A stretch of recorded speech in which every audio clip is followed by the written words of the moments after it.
I don't usually do last-minute getaways, but when my best friend bailed on our annual post-Thanksgiving escape and I found a beachfront Airbnb with one open weekend left, I took it as a sign.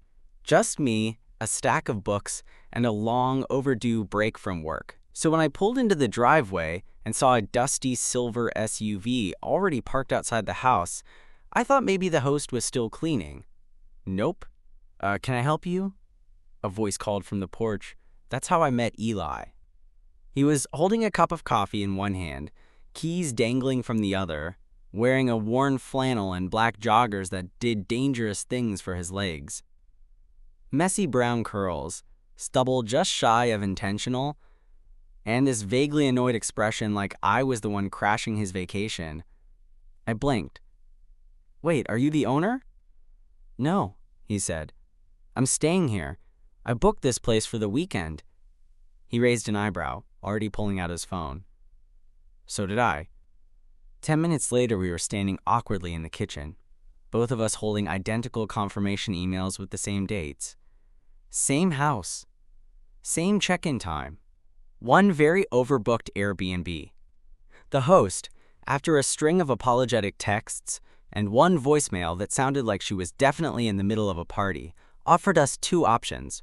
One of us could take a refund and leave, or we could both stay, if we didn't mind sharing the one queen-sized bed. Eli let out a slow exhale, looking at me. Well, I'm not driving 3 hours back, he said, and the couch doesn't look long enough for either of us. It was true. I'd already measured it with my eyes, and I wasn't about to cough up a fortune for the nearby resort just because someone messed up a calendar. So we agreed. We'd split the house, be civil.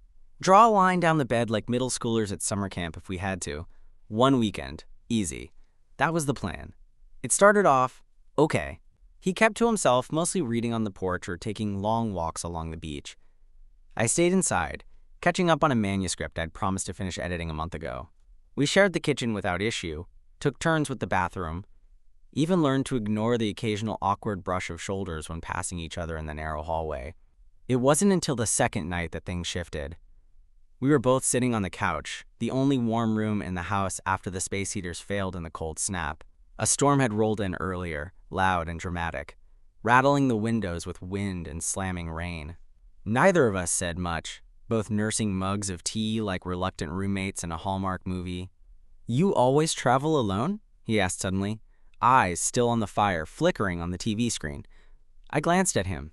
Not usually. My friend bailed. You? He nodded. Yeah. Figured I'd do something different this year. I needed the quiet. His voice had that tired softness people get when they're finally letting something go. He looked younger in the glow of the screen, less guarded. We talked for a while. About stupid things. Favorite movies. Worst travel stories. Jobs. I found out he was a high school history teacher, which made sense in a way I couldn't explain. He said I looked like someone who read too many books, so I told him I was an editor and proved him right. By the time we finally turned in, it didn't feel as weird climbing into the same bed. Still awkward, still very, you stay on your side, I'll stay on mine, but less tense, less cold. I was just starting to drift off when I felt the mattress shift. Eli turned over, his back now facing me, but close enough that I could feel the heat radiating off him. The storm outside had died down, but something else, quieter and harder to name, settled between us. I don't know why I couldn't sleep after that. Maybe it was the way his shoulder kept brushing mine every time he shifted. Or maybe it was because, for the first time in months, I didn't feel totally alone. Around 2 a.m., I heard him whisper, "You awake?" I froze. Yeah. He didn't say anything for a second. Then, a little quieter, "This isn't as weird as I thought it'd be." I let out a breath. Yeah, same. Then he laughed, low and a little embarrassed, and I swear something in my chest cracked open. He didn't say anything else. But he didn't move away either. The next morning I woke up to the sound of a kettle whistling and the soft hum of someone moving around the kitchen. For a second I forgot where I was. The sheets were unfamiliar, and the bed was warmer than usual. Then I rolled over and remembered everything. Eli wasn't in bed anymore. The spot where he'd been was cool, the blanket slightly ruffled. I sat up slowly, trying to shake off the strange, lingering tension in my chest. It wasn't like anything had happened. We hadn't even touched beyond a few accidental brushes, but there was something about the way he'd said, "This isn't as weird as I thought it'd be," that kept replaying in my head. I tossed on a hoodie and made my way out to the kitchen, expecting the usual awkward small talk. Instead, I found Eli standing barefoot by the stove, flipping pancakes like it was his own house. His hair was still a little messy, the sleeves of his shirt pushed up to his elbows, and for a moment I just stood there watching him. "Morning," he said without turning around. "Morning," I echoed, rubbing the back of my neck. "You cook?" "Only when I want to impress my Airbnb co-inhabitant," he said with a grin, finally looking over at me. "Or when I'm hungry and too stubborn to eat granola bars again." I couldn't help but laugh, a little more at ease than I expected to be. I'm flattered. "Good. Grab some plates?" We settled into a quiet breakfast, the kind where you don't feel the need to fill every silence. It was nice, comfortable in a way that felt oddly domestic. I kept sneaking glances at him over my coffee cup, wondering how someone who'd been a total stranger less than 48 hours ago now felt so present. After breakfast, we both went off to do our own things.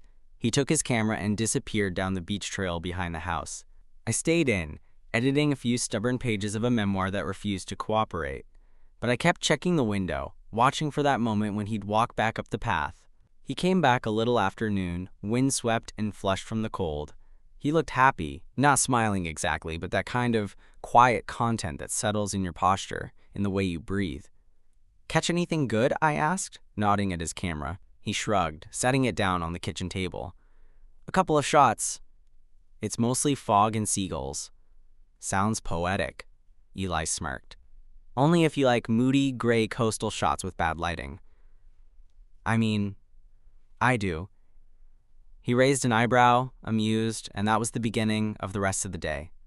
We ended up walking into town together, grabbed overpriced hot drinks at a tiny cafe with a crooked porch, and ducked into a thrift bookstore where Eli found a 90s travel guide to Italy and insisted on buying it for the weird ads alone.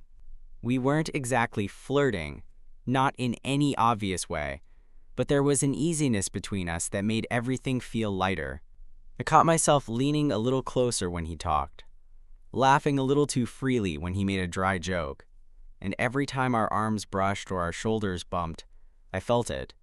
That tiny jolt, that spark. That night, back at the house, we made pasta, a joint effort that mostly involved him chopping garlic and me pretending I knew how to boil water properly. The wine was left over from a gift basket the host had left behind, and we sat on the floor in front of the fake fireplace, eating from mismatched bowls. "I'm glad you didn't leave," he said, out of nowhere, halfway through a mouthful of spaghetti. I looked up. "Yeah?" He nodded, twirling his fork. "Most people would have bailed. I mean, it's weird, right? Being thrown into a shared space with a stranger. One bed. Stormy weather. It's the start of a bad horror movie. Or a rom-com," I said before I could stop myself. He looked at me for a second. "Yeah, that too." I didn't know what to say after that, so I just took another sip of wine and hoped he didn't notice the way my ears had turned red. Later, when we both climbed back into bed, something had shifted again. The silence wasn't tense anymore. It was something else, something deeper. The kind of silence that only comes after a full day, spent peeling back layers, finding little pieces of common ground and folding them together. We lay there facing opposite directions, the sheets pulled halfway up. I could hear him breathing. Not sleeping, not yet, just existing, close enough that if I shifted slightly, we'd touch. "You ever travel with someone who surprised you?" he asked suddenly, his voice barely above a whisper. I turned toward the ceiling. "What do you mean?" "I don't know," he said after a pause. "Someone who ended up being more than you thought." I swallowed. My throat felt tight. "Yeah, once." He didn't ask who. Didn't press. But I felt him shift under the covers just slightly. Closer. "I haven't in a while." he said. And then, just like that, he turned toward me. I couldn't see his face in the dark, but I could feel his presence like heat, like gravity. I didn't say anything. I didn't need to, because I think we both knew this was becoming more than just an awkward, overbooked weekend. I didn't sleep much that night, not because Eli snored or moved around too much. If anything, he barely moved at all. It was me. My brain refused to shut off. Every time I closed my eyes, I felt that tension in the space between us, heavy and electric, like it was hanging in the air just waiting to be acknowledged. And I couldn't stop thinking about his voice when he asked that question. Someone who ended up being more than you thought. It was just vague enough to mean anything, but personal enough to feel intentional. Like maybe he was nudging a door open to see if I'd walk through it. I didn't. Not yet. By morning, the storm had cleared, and the house was filled with that cold, crisp stillness that comes after a night of rain. I woke up to light filtering through the curtains and the faint smell of something toasty. Eli was already out of bed again, his side of the blanket half folded and still warm. I padded into the kitchen, rubbing the back of my neck, and found him leaning over the counter, eating a piece of toast over the sink like he'd done it 1,000 times before. "You sleep okay?" he asked, glancing over at me. I nodded, lied. "Yeah, you?" "Out like a rock," he said. "It's the sound of the ocean.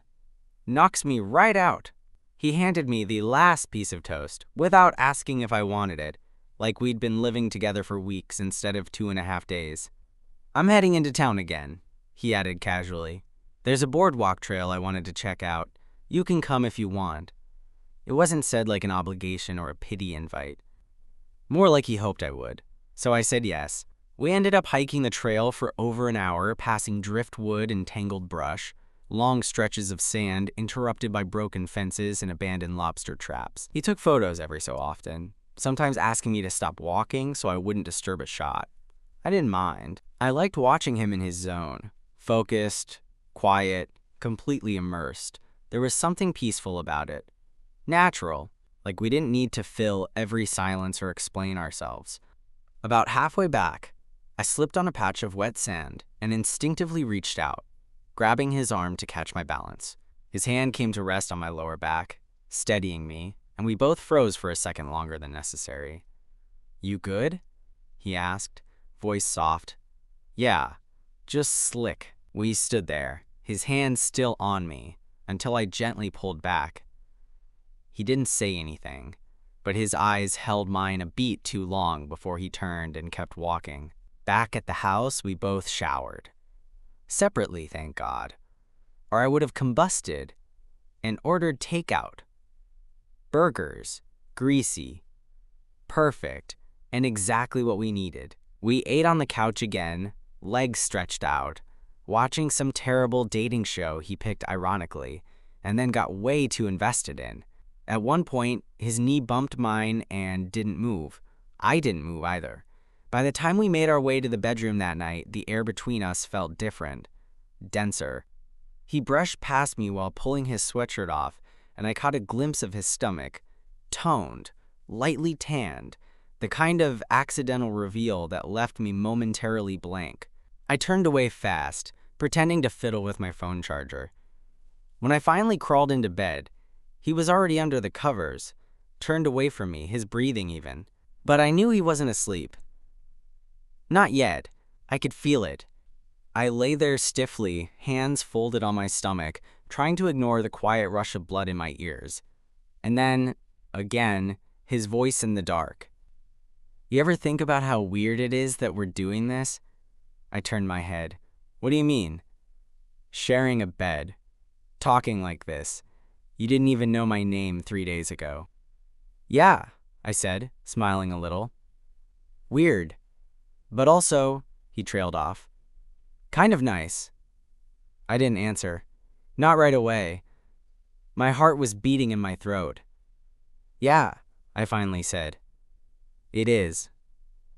There was a pause.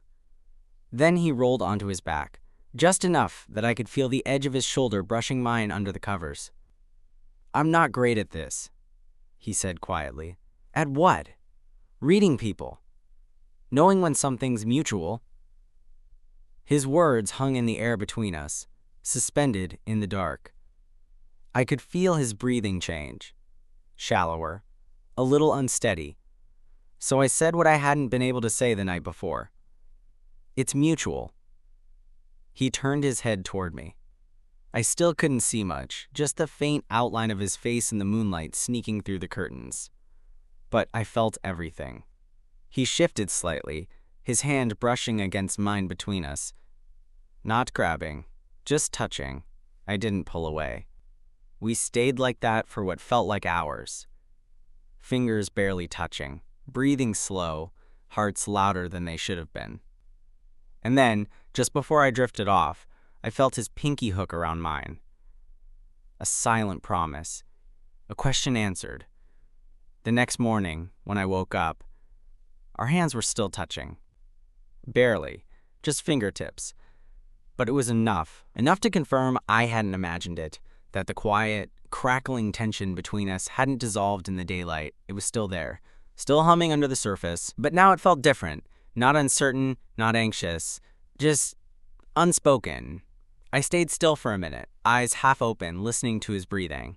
His back was to me again, but there was this unmistakable comfort in how close we were, like our bodies had figured it out before our mouths could catch up. Eventually, I got up and made coffee. Something about moving quietly through a shared space in the morning felt weirdly intimate, like I was part of a routine that hadn't existed 3 days ago. Eli shuffled into the kitchen 10 minutes later, hoodie half-zipped, hair a mess, one sock missing. Coffee, he muttered, grabbing the mug I was already pushing toward him. You're welcome. He gave me a sleepy half-smile and leaned against the counter, sipping like it was the only thing keeping him upright. So, he said after a minute, not looking at me. About last night. I nodded slowly. Yeah. He set the mug down and finally met my eyes. I wasn't sure if I imagined that. You didn't. A pause. Then, good. We didn't talk about it much more than that. At least not right away. There was a quiet understanding forming between us. Not rushed, not dramatic, just steady. Something that didn't need to be poked or prodded to be real. The day passed like the others.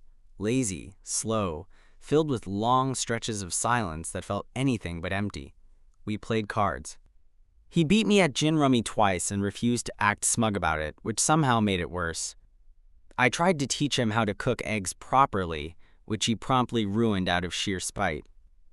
At one point, while we were both leaning over the sink washing dishes, his shoulder bumped mine and didn't move. I looked at him. He looked at me. And we just smiled. That night, when we climbed into bed, there was no pretending. No stiff gap between us. No awkward adjusting. He lay on his back. I turned on my side, facing him. We didn't say anything. Didn't need to. My hand found his under the covers, and this time we didn't just touch. We held. I felt his thumb brush over my knuckles slowly, rhythmically, like he was memorizing them. After a few minutes, he turned his head toward me. Can I ask something? Of course. Are you always this easy to be around? He said, his voice just above a whisper. Because I feel like I've known you a lot longer than 4 days. I felt something tight in my chest, the kind of ache that comes from being seen. Not in a big dramatic way, but in the quiet little details most people overlook. I don't know, I said honestly. I think this is just one of those weird, right place, right time things. He nodded slowly. Yeah. Feels like that. I don't know who moved first. Maybe it was both of us, leaning in without thinking. Our heads inching closer across the pillows. One breath, then another.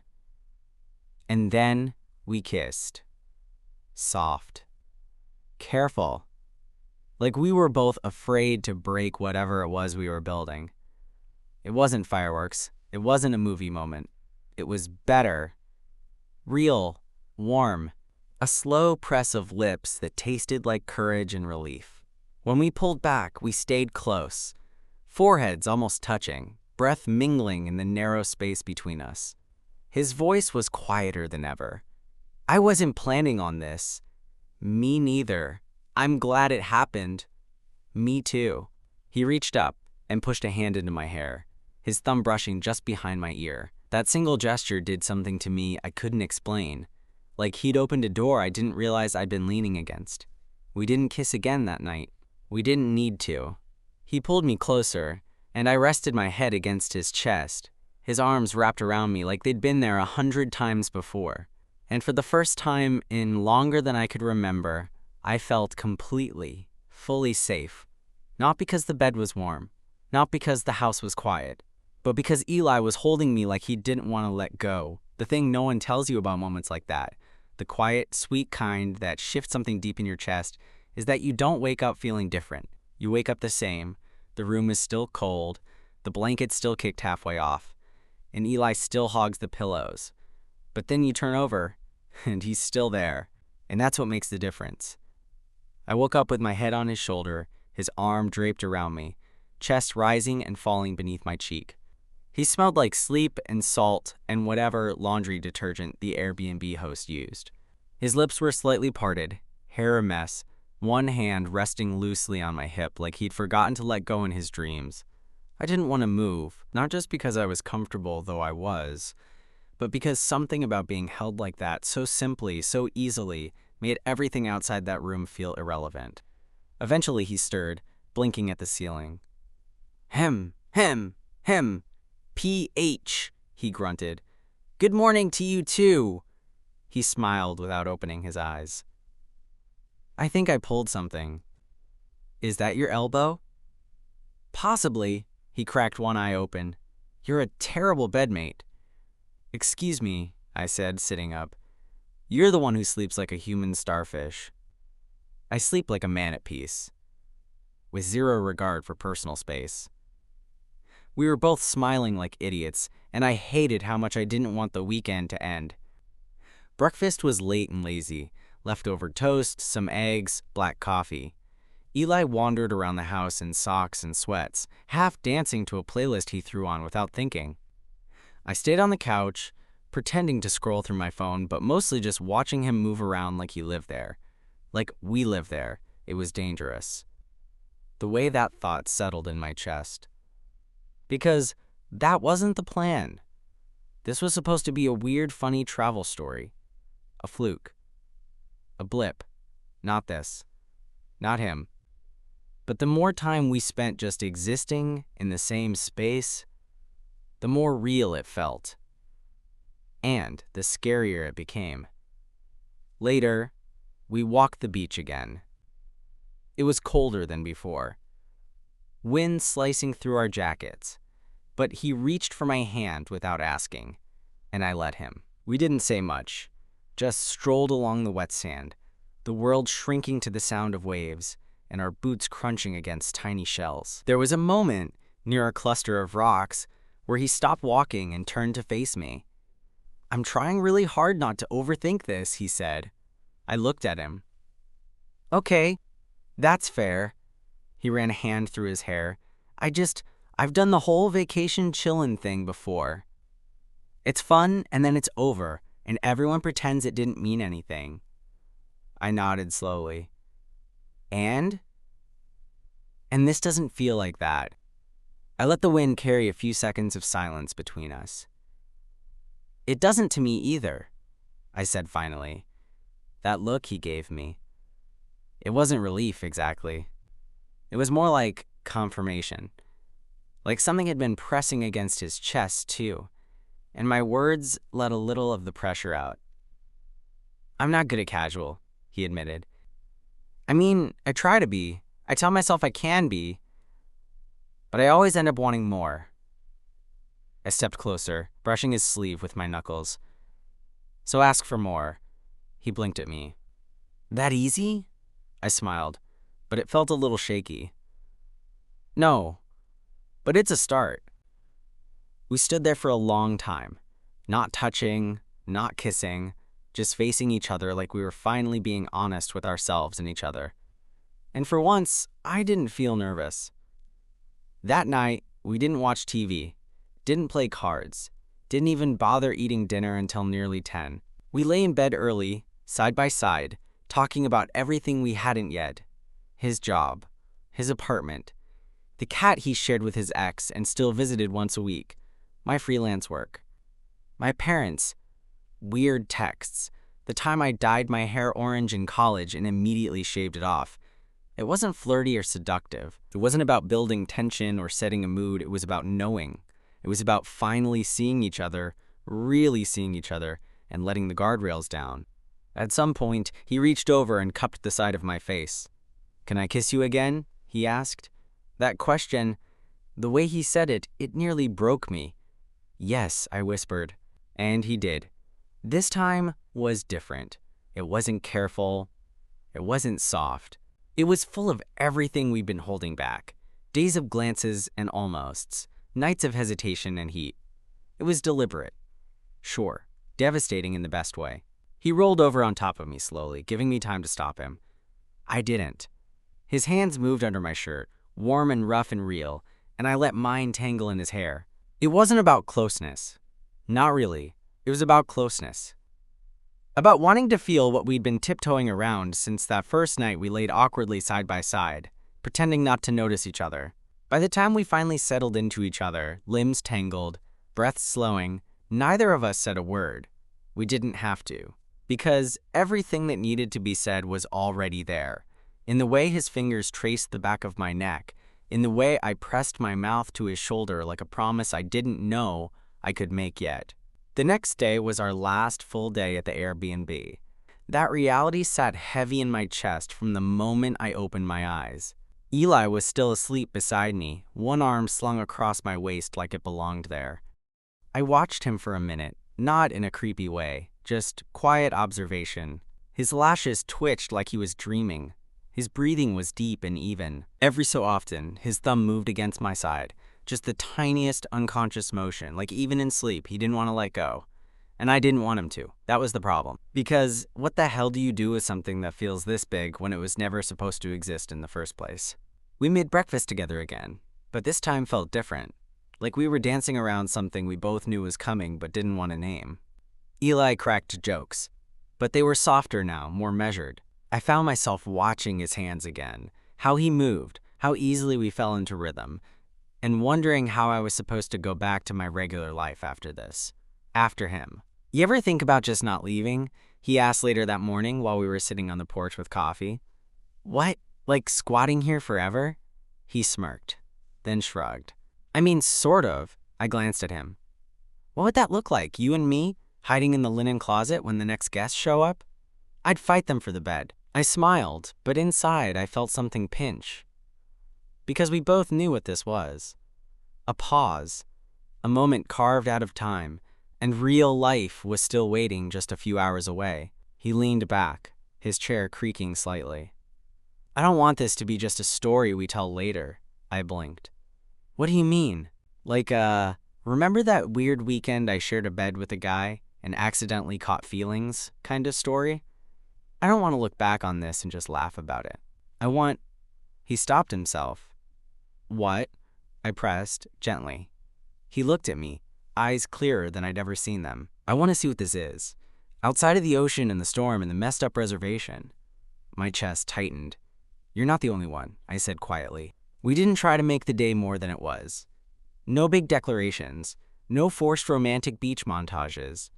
We just existed, folded the extra towels, took the trash out, walked one more stretch of coastline before the sun dipped behind the clouds. We talked, really talked. I told him about my tendency to pull away when things feel good, because if they don't last, it's easier that way. He told me about the relationship he tried to force into being something. It wasn't just because he didn't want to be alone anymore. We both admitted how surprised we were by this, how fast it felt real, how scary that was. By the time we got back to the house, we were quiet again. Not out of tension, but a sort of reverence, like we were both trying to memorize the last few hours before the world came back. That night, we didn't go straight to bed. Instead, we lay on the couch together under a blanket, some random movie playing in the background that neither of us paid attention to. He had his head on my chest. I had my arm around his back, and for the first time in a long time, I didn't feel the need to fill the silence. I just let myself be in it. Eventually, he looked up at me. "So," he said, "when we wake up tomorrow, what happens?" I could feel the question vibrating in my bones.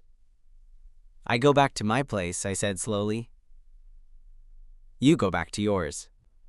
He nodded, waiting. "But," I added, "that doesn't mean we have to go back to pretending this didn't happen."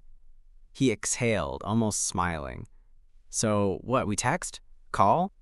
Do that awkward, so what are we conversation over FaceTime?" "God, no," I said, groaning. "Anything but FaceTime." He laughed, leaning back up to kiss me. Soft, brief, but grounding. Then he whispered, "Let's not let this be a vacation thing. Let's try." I nodded against his forehead. "Let's try." We didn't stay up much later after that. Packed a few things, double-checked checkout instructions. Then, we crawled into bed for the last time in that weird little rental house we never meant to share. He pulled me close without hesitation, and I let him. There wasn't anything left to say. Because for once, everything that needed to be said had already been understood. The next morning hit harder than I expected. We didn't speak much while we packed. There wasn't anything awkward about it. Just that heavy kind of silence that comes with saying goodbye before you've even left. Eli moved around the room in sweats and a hoodie, folding his clothes with that lazy, casual rhythm he seemed to bring to everything. I kept glancing at him, waiting for one of us to break the quiet. But we didn't. Not right away. Eventually, while I zipped up my bag, he said, "We could have had the place for another night. You know that." I looked up. "Yeah, I saw that," he shrugged. "Feels dumb leaving early." "It's what we booked," I said, even though I agreed with him. We ate the last of the granola bars in the car, split the last can of cold brew between us, barely enough to wake up, and then we just stood there, by our cars. The early morning sky was pale and washed out, the ocean still barely audible in the distance. The air smelled like damp wood and sea salt. "Are we going to pretend this was nothing?" he asked, suddenly, looking at me like he already knew my answer and was still afraid of it. "No," I said. "We're not." He gave a small nod, swallowed. "Okay." It was quiet for a beat, then he pulled out his phone. "Can I give you my number?" he said. "Or are we going to do that awkward waiting game where I wonder if you actually want it?" I smiled. "Give me your number, Eli." He typed it into my phone himself, then hesitated before hitting save. I'm serious, by the way. I'm not good at casual. "I remember," I said, watching him. "I'm not great at it either." He stepped forward. We were close now, that space between us again, thick, with everything we'd shared, everything we hadn't said aloud. "I want to see you again," he said, like he wasn't going to let the moment slip away. "I want that too." He reached up and brushed his thumb along my jaw, like he was committing the shape of my face to memory. Then, without saying anything else, he leaned in and kissed me. A long, deep kiss that didn't ask questions. One that said, "Don't forget this. Don't pretend it didn't mean something." When we pulled apart, I felt that ache again. The one you only get when you're leaving something behind that you never expected to want so badly. "I'll text you tonight," he said. "You better." He smiled. "Safe drive." "Yeah, you too." And that was it. I watched his car pull out of the driveway first, taillights disappearing around the bend. I sat there for a while, hands on the wheel, not quite ready to let go of the version of myself that existed in that house with him. The version who woke up warm, wrapped in someone else's arms, believing, for once, that maybe something good could last. That night, he did text me. Then he called the next night. And the night after that. We talked about stupid things. Grocery store run-ins. Students who emailed him at midnight asking for extensions. My freelance deadlines. How the world always felt weird after a trip. Like your own apartment didn't quite fit anymore. We didn't talk about labels. Not yet. But we started talking about plans. A weekend visit. Then maybe a longer one. Eventually, I booked a train ticket. The first time I saw him standing on the platform waiting for me, his hoodie pushed back, that familiar half-smile tugging at his mouth, it felt like no time had passed. Like the days between the Airbnb and now had folded in on themselves and delivered us right back to each other. We didn't fall into something perfect. There were moments of doubt, of distance, of overthinking. But we kept showing up. We kept choosing to stay in the conversation, even when it got hard. And one night, months later, after a too-long dinner with some friends who had definitely caught on to what we were, Eli turned to me on the subway and said, "This wasn't supposed to happen." I looked at him, unsure what he meant, but then he smiled, that soft, sleep-heavy smile from our first morning together, and said, "I'm really fucking glad it did." And I nodded, because, yeah, so was I. It's funny, looking back now, how something as simple as a booking error changed everything. Every now and then, I think about what would have happened if I'd decided to leave that night. If I'd said, "Screw this," and driven back home. Or if Eli had been the one to pack up and head out first, chalking it all up to bad luck and moving on. There's a version of this story where we never really met. And I'm so glad we didn't end up in that version. Instead, months later, we've fallen into a rhythm that feels weirdly easy. Not perfect, not without effort, but steady and real. He visits me every other weekend. I take the train out to his place when my deadlines allow. We trade playlists. He makes jokes about how I hoard too many half-read books, and I tease him about his tragic inability to fold a fitted sheet. Our lives are still separate in a lot of ways. Different apartments, different jobs, different friend circles. But there's a bridge between them now. Something we built without even realizing it during those short, chilly days at the coast. That little house we stayed in, the one with the creaky floors and the short couch and the one queen bed, it's still on Airbnb. Sometimes, when I'm procrastinating, I look it up. I'll scroll through the photos, the chipped porch railing, the foggy window above the sink, the little white bedside table where our phones used to charge next to each other every night. It looks small, ordinary, but to me it feels like the beginning of something. Last month, Eli asked if I wanted to go back there. "Just for a weekend," he said. "You know, full circle." I said yes. So we booked it again, this time on purpose. No mix-ups, no strangers. We pulled up in the same cars, but this time he grabbed my hand before we even made it to the front door. Inside, it smelled exactly the same, like cedar and old coffee grounds. And that first night, as we crawled into the bed we once pretended to share reluctantly, he turned to me and said, "Still don't snore." "I never said you did," I replied. "You implied it." I implied nothing. He kissed me then, slow and familiar, and pulled me close under the covers. And later, when the rain started again, just like it had that first night, he whispered, "Still glad we didn't cancel?" I laughed quietly into his shoulder. Every day. Because some things, some stories, don't start with a perfect plan. Sometimes, they start with two people showing up to the same place at the same time, both expecting to be alone, and walking away with something better.